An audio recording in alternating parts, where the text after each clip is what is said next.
Olá pessoal, tudo bem? Espero que vocês estejam bem. Bom dia, boa tarde ou boa noite. Essa é mais uma aula de história, só que agora o conteúdo pertence ao sétimo ano. Esse conteúdo do sétimo ano nós vamos hoje falar, explicar, fazer com que vocês entendam como se deu a questão da expansão marítima, como foi a questão da expansão marítima portuguesa e a questão da expansão marítima espanhola. Vale salientar que essas duas nações elas vão ter condições propícias para o desenvolvimento da expansão marítima, do grande projeto das navegações. Por quê? Porque as duas nações possuíam territórios que não eram territórios gigantescos, que a partir disso vai facilitar a unificação desses dois territórios, tanto de Portugal quanto da Espanha, e a partir daí, e com isso, nós teremos a oportunidade de entender como se deu essa expansão marítima, de que forma vai acontecer essa expansão. Tá bom? Então, com isso, na aula de hoje, nós vamos explicar essas situações. Também vamos fazer exercícios que vão consolidar o nosso conhecimento histórico, fazer com que a gente compreenda aquele conteúdo, entenda aquele conteúdo de forma consistente, de forma consolidada. Tá bom? Espero que vocês entendam. Retomando as aulas, não é? Agora, a retomada das aulas. É preciso que a gente vá fazer algum resgate, ou seja, voltar a alguns conteúdos, algumas situações que eu já expliquei em aulas anteriores, para que a gente possa entender como vai acontecer esse processo de expansão marítima, tá bom? Nós temos a lembrança, tem que ter em mente a nossa lembrança, a questão em referência à concepção que estava vivendo a Europa naquele momento. É preciso que você tenha em mente aí que a Europa estava vivendo um processo que a gente já estudou. A Europa estava vivenciando um processo de renascimento. O que é o processo de renascimento? É quando a cultura grega e romana ela é resgatada na Europa a partir do século XIII, século XIV e a consolidação desse renascimento no século XV. Com isso, a gente vai começar a entender como as nações europeias, no caso específico, inicialmente de Portugal e Espanha, deram o primeiro passo nas navegações por conta do avanço que havia com o renascimento cultural e científico. E para ver esse resgate da cultura grego e romana, era necessário de quê? Interrogação. Isso, era necessário dinheiro. Naquele momento, a Europa tinha dinheiro, havia condições para isso. Por quê? Porque havia ali uma livre circulação de moeda e ricos comerciantes formando ali uma burguesia interessada nas, nas, nas perspectivas do Renascimento, nos avanços que o Renascimento ia propiciar, ia fazer com que aquela sociedade esteja ali num patamar de desenvolvimento considerado muito bom, e ao mesmo tempo a gente vai ter em mente que essa sociedade renascentista, esses mesmos burgueses, eles vão colaborar para o desenvolvimento das navegações, porque via-se naquele momento a única solução para transportar grandes quantidades de materiais, de matérias-primas, de especiarias, através dessas grandes e gigantescas embarcações. Então, tem que ter em mente, voltando a falar, a, a burguesia que deu início ali estruturou todo o Renascimento e, ao mesmo tempo, logo em seguida, o desejo de perspectiva de expandir essa riqueza, esse desenvolvimento com a expansão marítima. É bem verdade que o Renascimento surgiu na Península Itálica, mas o Renascimento ele vai se expandir, ele chega a outras regiões na Europa, né? Tem que ter em mente aí as questões, né? Portugal, Espanha, seu vizinho, país vizinho, França, e aí o território italiano sendo formato de uma bota. Aqui, ó. Pronto. Aqui nós vamos ter, pegar um mapa aqui que vai facilitar um pouco a nossa aula. Aqui nós temos, ó, a Europa, que eu falei aqui, ó, Portugal e Espanha e França. Olha aqui o território italiano, que parece uma bota. Olha aqui, ó. Isso. Percebeu aí? Muito bem. Vai longe, viu? Muito bem. Com isso, vamos ter essa situação colocada em relação à parte geográfica da localização desses países europeus. Pois bem, dito isto, é importante a gente colocar que o renascimento, a expansão marítima e a descoberta do Brasil, tudo isso está interligado. A descoberta do Brasil é uma consequência, em 1500, é uma consequência do que havia ocorrido na Europa nos anos anteriores. Tá bom? Isso, muito bem. Vamos lá? Eu queria iniciar a aula, o conteúdo propriamente dito, após essa pequena revisão, fazendo com que a gente tenha em mente algumas atividades que são fundamentais, não é? Na página 155 do nosso livro, pegue aí, vá, pegue o nosso livro, por favor. Pegue o nosso livro. O que é que temos aqui? Na página 155, nós temos a segunda questão, que ela vai passar uma finalização para a gente, vai passar um entendimento de como se deu os fatores que vão favorecer Portugal no seu projeto marítimo. Vamos lá. Diz assim, a pergunta, preste atenção aí. Isso, muito bem. Você vai longe, viu? Olha aí, muito bem. Segunda questão da página 155. Abra aí o seu livro. Isso, muito bem. Portugal, segunda questão, foi a primeira nação europeia a lançar-se ao mar devido a fatores específicos. Cite-os e explique-os. Quais são esses fatores? A resposta: Portugal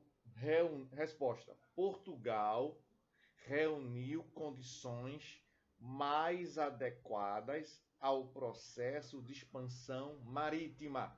Repetindo, a primeira frase da resposta da questão número 2, na página 155. Portugal reuniu as condições mais adequadas ao processo de expansão marítima. Ponto. Não à toa lançou-se ao mar de forma marítima. Ponto. Não à toa lançou-se ao mar de forma pioneira.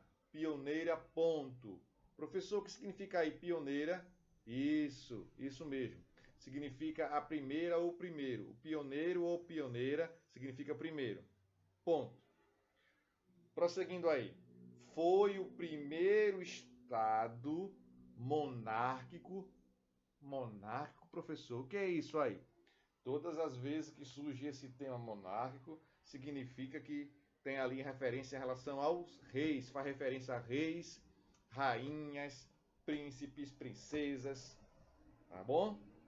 Estado monárquico que unificou seu território, ponto e vírgula, a grande produção agrícola, vírgula, então centralizada nas mãos da monarquia, vírgula, ajudou a dinamizar o comércio português. Vírgula, gerando um aumento de recursos, ponto e vírgula, o financiamento da Igreja Católica e a busca por metais preciosos. A busca por metais preciosos. Ponto. Pronto. Virando a página do nosso livro, nós vamos encontrar aqui as consequências, na página 156, as consequências da expansão marítima, não é? Nós temos que ressaltar sempre questões importantes. Esse projeto de grandes navegações, de expansão marítima, foi arquitetado ali, foi posto em prática por duas situações importantes. Quais eram essas situações importantes? Quais eram essas classes? Muito bem, isso mesmo. Os reis e a burguesia. Houve a união desses dois setores, dessas duas situações, dessas duas classes sociais, para que o projeto das navegações pudessem sair da teoria e para a prática. Para a prática. A burguesia percebeu ali que essas nações, além de ter uma unificação rápida, que nações são essas? Portugal e Espanha, tinham uma posição geográfica muito favorável, como a gente viu agora há pouco. Ali, nessas duas nações, em Portugal e na Espanha, não havia guerras, não é isso? Não havia guerras, havia uma avançada arte das navegações, uma avançada arte náutica, ou seja, um avanço naquelas descobertas náuticas, nos mapas, principalmente em Portugal, por conta isso mesmo, por conta da Escola de Sagres. Isso são situações muito importantes. Eu estou revisando aquilo que foi feito no semestre passado, na unidade passada. Você deve ter isso em mente, você não pode esquecer disso. Tá bom? Dito isto, vamos prosseguindo até agora, até a página 156. Vamos retomando a nossa leitura reflexiva na página 153. Desculpe, 156. Vamos lá. As consequências da expansão marítima. Você vê aí em vermelho, um destaque para você. Diz assim: as grandes navegações facilitaram o fortalecimento do comércio e a economia das monarquias absolutistas, com a descoberta de rotas comerciais para as Índias. Os não-europeus atingiram seus objetivos. Não precisavam mais pagar pesadas taxas aos muçulmanos e às cidades italianas, porque os muçulmanos haviam se desenvolvido na questão das navegações, havia invadido a Península Ibérica. Professor, que termo é esse, professor? Península Ibérica? Eu não sei bem o que é isso não, professor. Vou relembrar para você. Península Ibérica, todas as vezes que esse termo é citado, faz referência a quem? Isso, faz referência a Portugal e a Espanha. Então, significa dizer que esses dois territórios, o território português e o território espanhol, foi invadida pelos mouros, pelos muçulmanos, não é? Foi pelos muçulmanos. E os muçulmanos acabaram sendo expulsos da Península Ibérica, tá bom? Então, todas as vezes que esse termo, os mouros, foram citados, faz referência aos muçulmanos, e também essa Península Ibérica, todas as vezes que alguém citar em algum momento, não é? Significa que é referência a Portugal e a Espanha. Tá bom? Prosseguindo então. As principais especiarias eram pimenta do reino, noz moscada, cravo da Índia, canela, anis estrelado e mostarda. O resultado foi o declínio desses povos, principalmente das cidades de Gênova e Veneza. De modo mais amplo, as expansões marítimas foram fundamentais. Veja o que diz o livro aí na página 156. As expansões marítimas foram fundamentais para as transformações econômicas, políticas e sociais vividas na Europa do período moderno. Foram várias as consequências dessa expansão. Entre as principais, vamos ver agora, as principais consequências dessa expansão. As relações, atenção, é para a primeira consequência dessa expansão, as principais consequências dessa expansão marítima. Vamos lá. As relações econômicas e políticas na Europa expandiram-se no espaço geográfico, o que seria o início do processo de globalização no mundo. O início do processo de globalização no mundo foi iniciado aqui. Alguns historiadores já afirmam isso, que o grande processo de globalização não aconteceu no século XX. Aconteceu lá atrás, no século XIII, ou mais precisamente no século XV, finalzinho do século XV, por volta de 1490, 89 para 90, com as descobertas.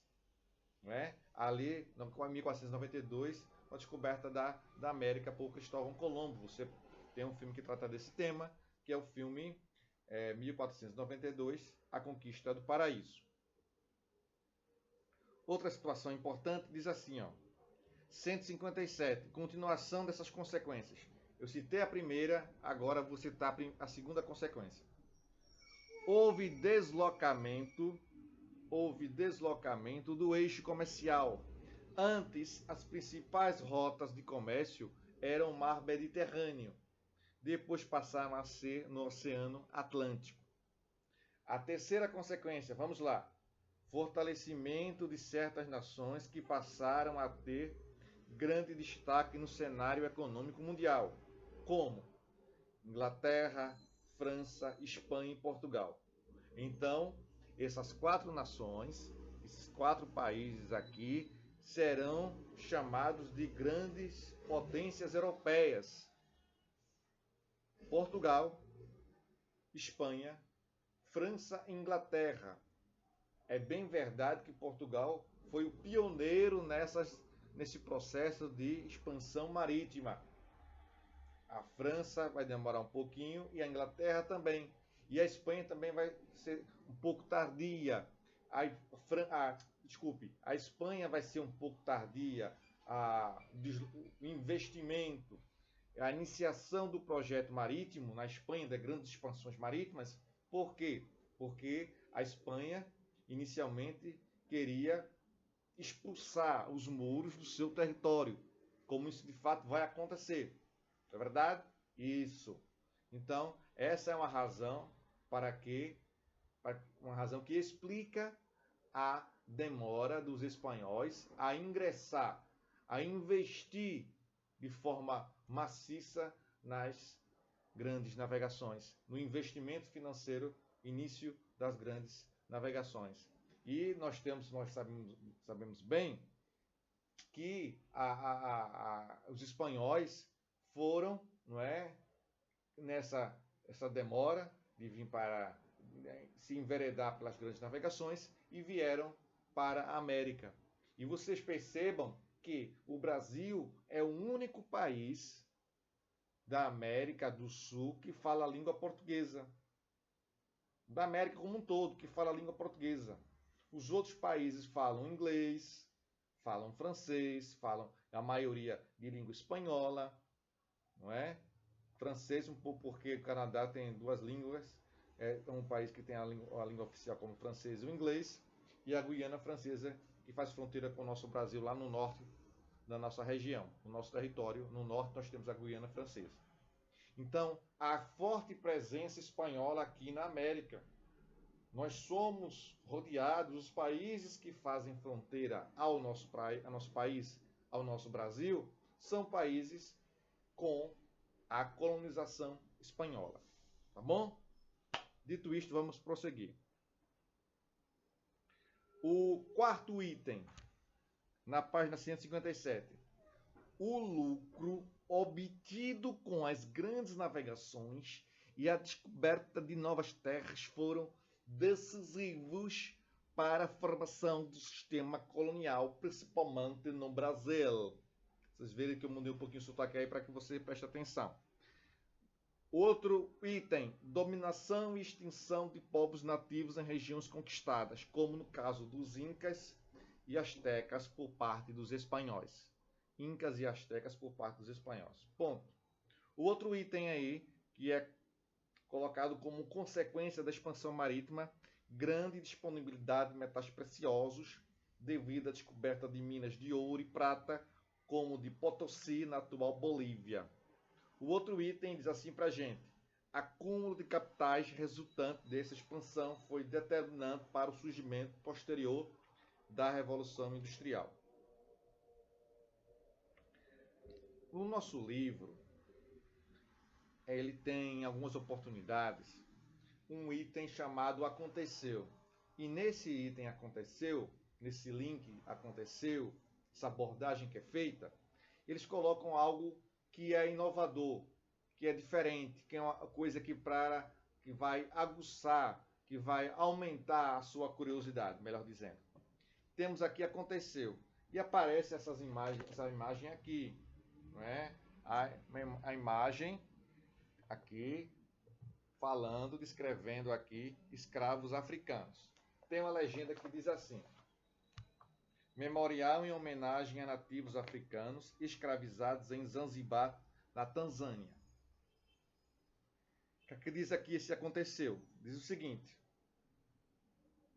o comércio atlântico de escravos levou em torno de 12 milhões de nativos africanos na forma de escravos, não só para os continentes americano e europeu, mas também para o asiático. Esse processo se fortaleceu quando se deu a expansão marítima e comercial europeia. Embora o tráfico de pessoas na história já existisse antes mesmo do surgimento das grandes navegações. Na África, por exemplo, para a venda ou troca de escravos, uma das formas era o uso de prisioneiros de guerra. Quando os europeus conseguiram ter acesso a esse mercado, o que é prisioneiro de guerra? Que tem um conflito entre o exército A e exército B. O exército A vence o exército B, e esse exército B se transforma em escravo de guerra. O derrotado, e durante muito tempo ficou assim. O derrotado, aquele exército derrotado, geralmente ele se transformava em escravo. Muito bem. Não é? Quando os europeus conseguiram ter acesso a esse mercado, usaram o escambo para negociar. O que era escambo? A troca de objetos. Sendo oferecidos ferro, cavalos, vinhos e tecidos. Essas mercadorias tinham importância, pois traziam status. O que significa status aí? Significa uma posição social acima. Uma posição social naquela sociedade de destaque, que chama a atenção. E equipavam militarmente os povos africanos que negociavam escravizados. As regiões que se destacavam na venda de mercadorias humanas geralmente eram as que tinham facilidade marítima, pelos ventos que direcionavam as rotas para as Américas e a Europa. Dessa forma, o processo de escravidão, por muito tempo, trouxe lucro para o comprador e para o vendedor. Lucro para o comprador e para o vendedor. Então, a questão da escravidão era um ramo econômico muito lucrativo. Não é? Em outro momento eu vou me aprofundar um pouco mais sobre essa questão. Vamos agora para a página 158 e observar o item que vocês já estão acostumados no nosso livro, que é o item Praticando Conhecimento. Que aqui diz assim, no Praticando Conhecimento. Página 158. Havia, primeira questão, havia muito interesse das classes europeias para que se consolidassem as grandes navegações. Quais eram esses interesses? Resposta. Preste atenção aí na resposta. Preste atenção aí no serviço. Muito bem. Os interesses econômicos eram os fatores principais.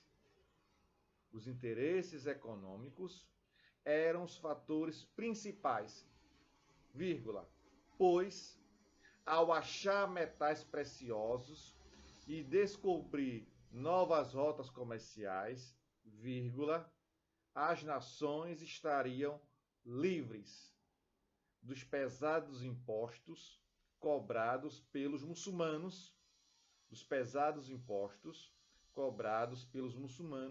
e pelas cidades italianas de Gênova e Veneza. Ponto. Essa é a resposta do primeiro quesito. Vamos para a segunda. O termo especiaria, não é?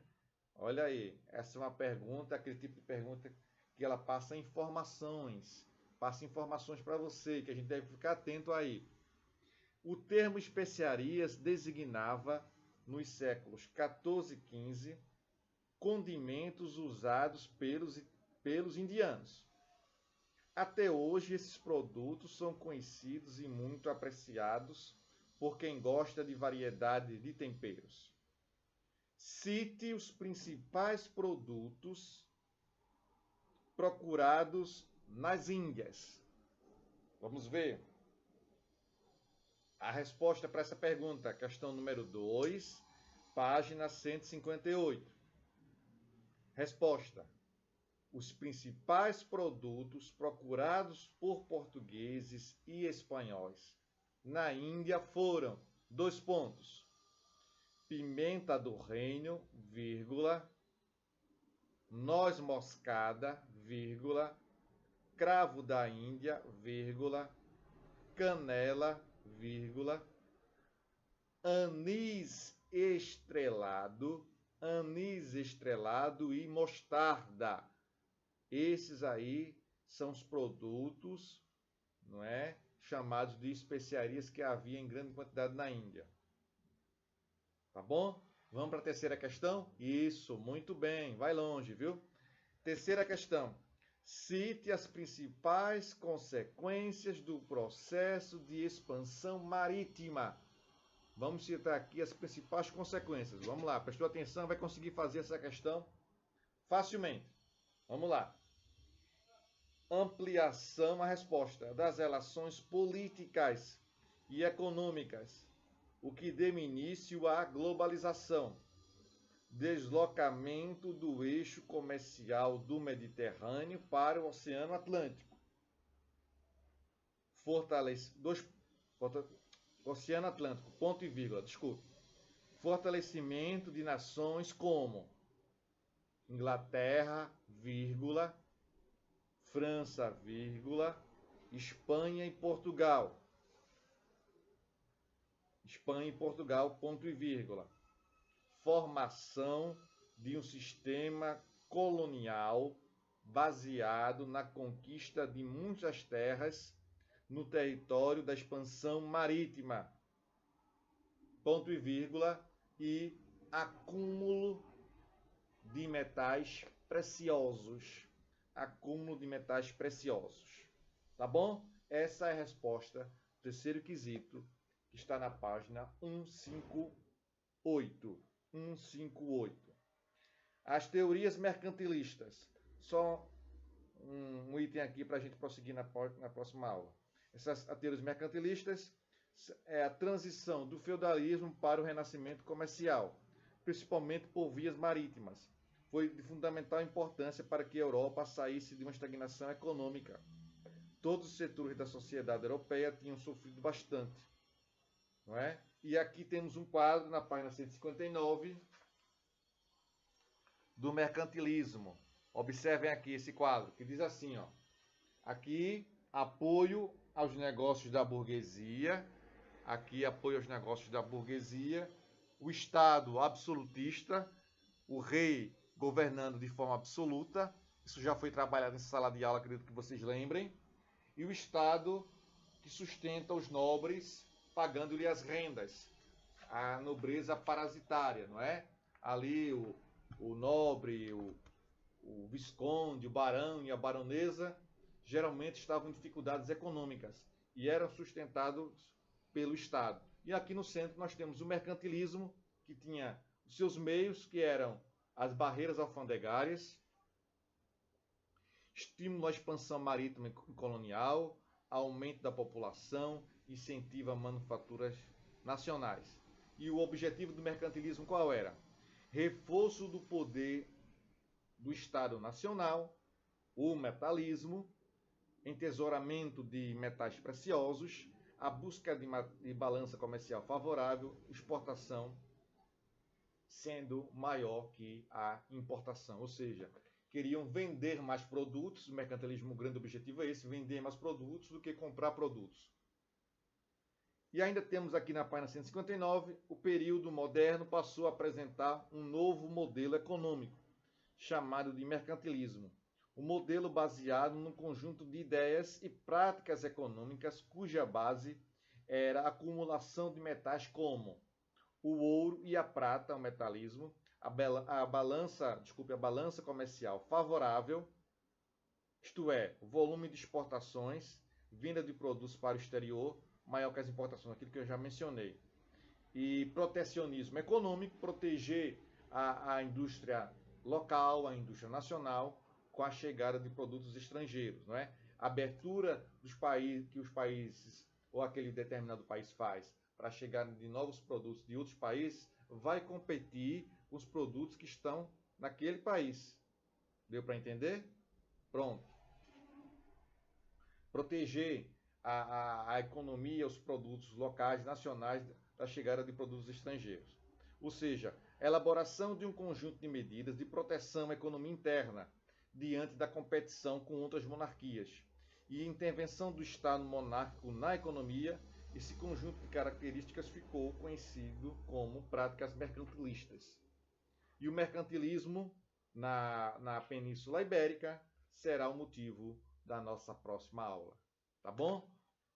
Muito obrigado. Espero que vocês estejam bem. Não é? Um forte abraço a todos e até a nossa próxima aula. Tá bom? Tchau, pessoal, e até a próxima.